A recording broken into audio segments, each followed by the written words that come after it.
Hello सम्पूर्णलाई स्वागत छ मेरो नयाँ भिडियोमा। अनि आज म फेरि पनि तपाईहरुको माझमा नयाँ भिडियोको साथमा धेरै पछि उपस्थित भइसकेको छु। आज चाहिँ अहिले म मकै खन्न जाँदै छु। मेरो परिवारहरू भाइ बहिनीहरू छन्, आउँदै छन्।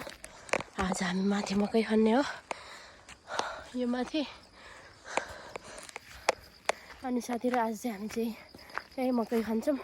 मेरो भिडियो चाहिँ के कस्तो हुन्छ अन्तिमसम्म हेर्दै गर्नु होला। चाहिँ हाम्रो मकै बारी भयो। यही हो आज हामीलाई दोहोऱ्याउनु पर्ने। अनि आज मौसम चाहिँ एकदम राम्रो छ है। यो चाहिँ खन्नु पर्ने छ आज हामीले। यतिको जाडो आएको रहेछ। यो देखिने सबै चाहिँ हाम्रो मकै हो। चाहिँ मकै एकछिन खन्छु, त्यसपछि फेरि खाजा बनाउन जानुपर्छ। मेरो काम चाहिँ खाजा बनाउने हो। कता बस्तु छेउमा?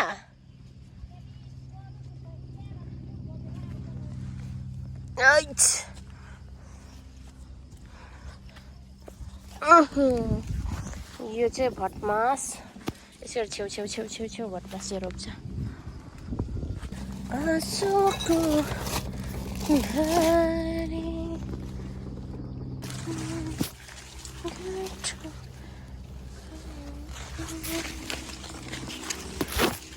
यो चाहिँ बाक्लो भएको मकै चाहिँ यसरी निकाल्नुपर्छ। यो घाँस हो। अब यसमा खन्नु सहज हुन्छ। म चाहिँ अहिले चाहिँ मेरो चाहिँ मम्मीले कोदाली ल्याउनु भएन छ, त्यही भएर म चाहिँ बस्तु छेउमा लिन जाँदैछु।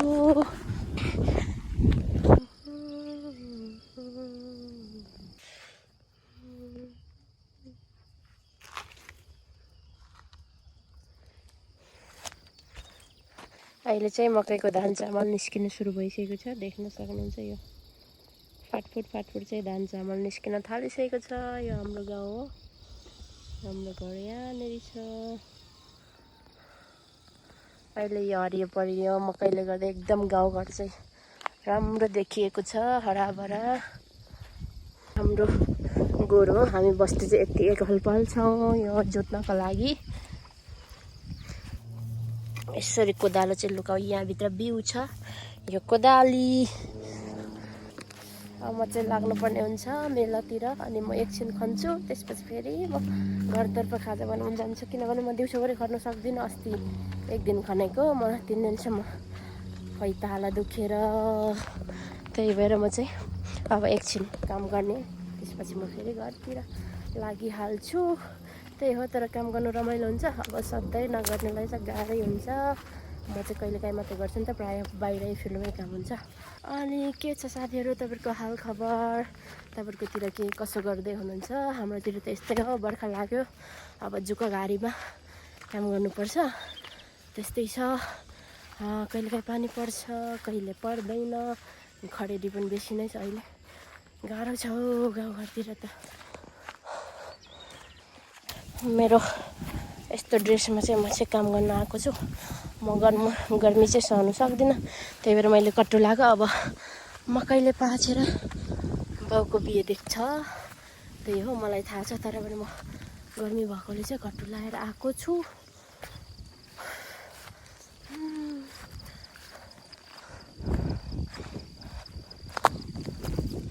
गाउँ डुल्नु भन्यो भने म जति दिन भए पनि डुलिदिन्छु।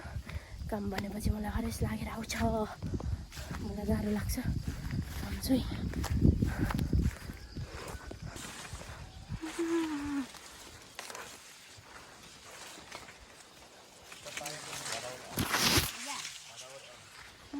आइपुग्यो बाबुहरू।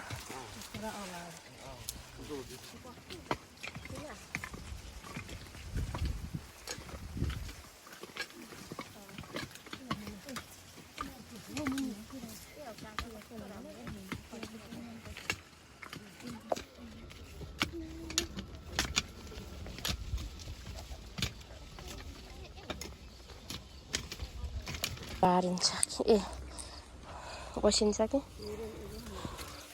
अहिले अघि जुस पर्खिन्जेल उयो गरेको नि।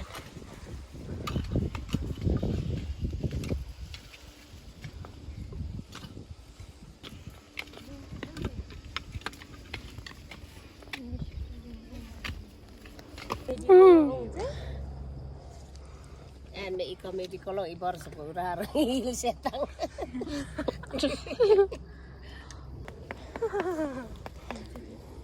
Pokse kung kami ngandi tina ne kimi pengen ko istelo ni.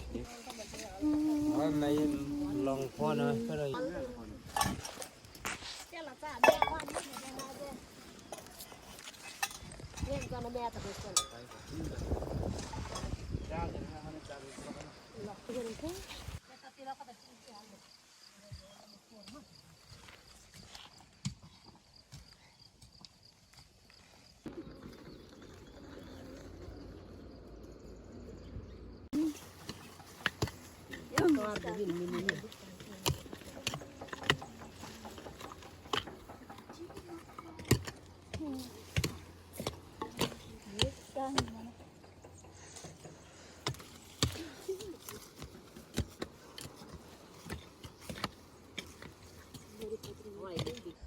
हामी चाहिँ यसरी यो ड्याङ बनाएर मकै खन्छ। यो ड्याङ बनाउनुको अर्थ चाहिँ पछि अब यो जुन ड्याङमाथि पलाउने झारहरू चाहिँ कोदो रोप्ने बेला ठ्याक्कै ड्याङमा उखालेर हाल्ने, अनि यो सम्माउनु सजिलो हुन्छ।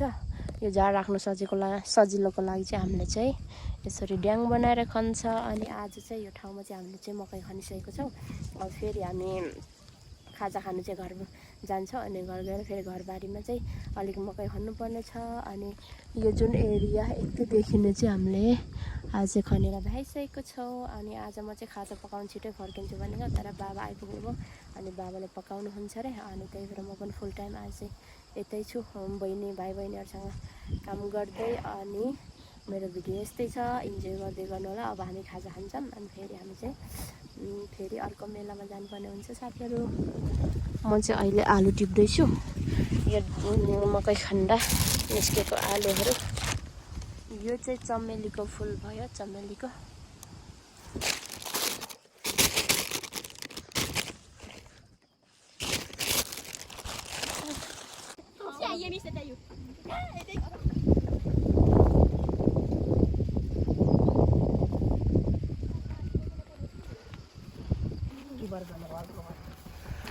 दुई भाइ कतिखेर आउँछन्।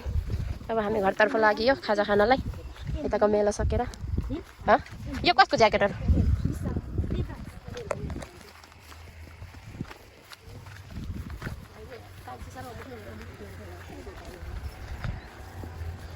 हिजै त म आउँदिनँ है भनेको, मैले भ्याउँदिनँ भनेर।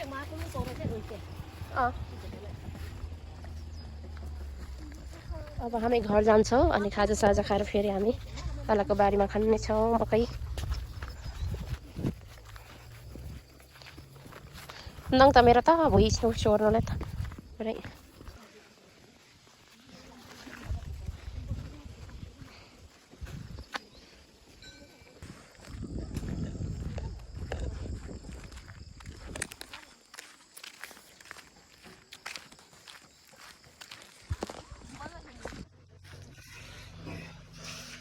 हरियो खोर्सानी कुटेको।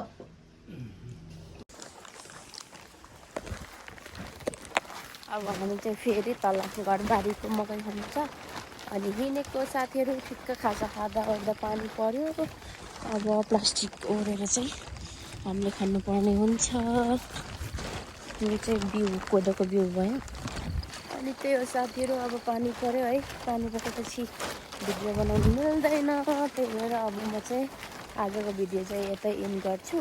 मेरो भिडियो कस्तो लाग्यो, मन परेमा अवश्य लाइक या सब्सक्राइब गर्न नभुल्नु होला। अनि म फेरि पनि यस्तै भिडियोहरू लिएर उपस्थित हुने नै छु भन्दै आजलाई bye bye, love you all.